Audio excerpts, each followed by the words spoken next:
ದಿನಾಂಕ 19/5/2025 ಕರ್ನಾಟಕ ದಲಿತ ಸಂಘರ್ಷ ಸಮಿತಿ ಅಂಬೇಡ್ಕರ್ ವಾದ ಮಾಲೂರು ತಾಲೂಕು ಇವರ ವತಿಯಿಂದ ಬಿಡದಿ ಬಳಿ ಇರುವ ಭದ್ರಾಪುರದಲ್ಲಿ ನಡೆದಿರುವ 14 ವರ್ಷದ ಖುಷಿ ಎಂಬ ಬಾಲಕಿಯ ಅತ್ಯಾಚಾರ ಮತ್ತು ಹತ್ಯೆಯನ್ನು ಖಂಡಿಸಿ ಪ್ರತಿಭಟನಾ ಧರಣಿಯನ್ನು ಮಾಡಿ ತಾಲೂಕು ಆಡಳಿತದ ಮುಖಾಂತರ ಮನವಿಯನ್ನು ಸಲ್ಲಿಸಿದರು.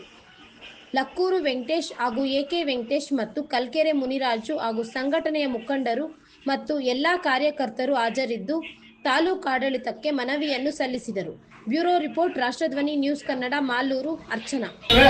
ಆದ್ದರಿಂದ ತಾವುಗಳು ಈ ಪ್ರಕರಣವನ್ನು ಸಿಬಿಐಗೆ ಒಪ್ಪಿಸಬೇಕಂತ, ಇಂತಹ ಘಟನೆಗಳು ರಾಜ್ಯದಲ್ಲಿ ಮರುಕಳಿಸದಂತೆ ಸಂಬಂಧಪಟ್ಟ ಇಲಾಖೆಗಳು ಜಾಗೃತಿ ವಹಿಸಬೇಕು ಹಾಗೂ ಭದ್ರಾಪುರ ಹಳ್ಳಿಗೆ ಮೂಲಭೂತ ಸೌಕರ್ಯಗಳನ್ನು ಒದಗಿಸಬೇಕೆಂದು ಕರ್ನಾಟಕ ದಲಿತ ಸಂಘರ್ಷ ಸಮಿತಿ ಅಂಬೇಡ್ಕರ್ ವಾದ ಒತ್ತಾಯಿಸುತ್ತೇವೆ.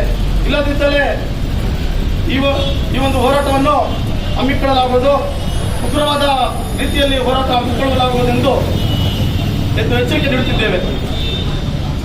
ನಾವು ಗಂಟೆ ಕಟ್ಟುತ್ತೇವಾ, ಒಡೆದ ಮನಸ್ಸುಗಳ ಕಂಡ ಕನಸುಗಳ ಗಂಟೆ ಕಟ್ಟುತ್ತೇವಾ, ನಾವು ಕನಸ ಕಟ್ಟುತ್ತೇವಾ, ನಾವು ಮನಸ ಕಟ್ಟುತ್ತೇವಾ, ಕಟ್ಟುತ್ತೇವ ನಾವು ಕಟ್ಟುತ್ತೇವ, ನಾವು ಕಟ್ಟೆ ಕಟ್ಟುತ್ತೇವಾ, ಒಡೆದ ಮನಸ್ಸುಗಳ ಕಂಡ ಕನಸುಗಳ ಕಟ್ಟೆ ಕಟ್ಟುತ್ತೇವಾ, ನಾವು ಕನಸ ಕಟ್ಟುತ್ತೇವಾ, ನಾವು ಮನಸ ಕಟ್ಟುತ್ತೇವಾ, ಜಾತಿಯಿಲ್ಲದ ಭೀತಿಯಿಲ್ಲದ ನಾಡ ಕಟ್ಟುತ್ತೇವೆ.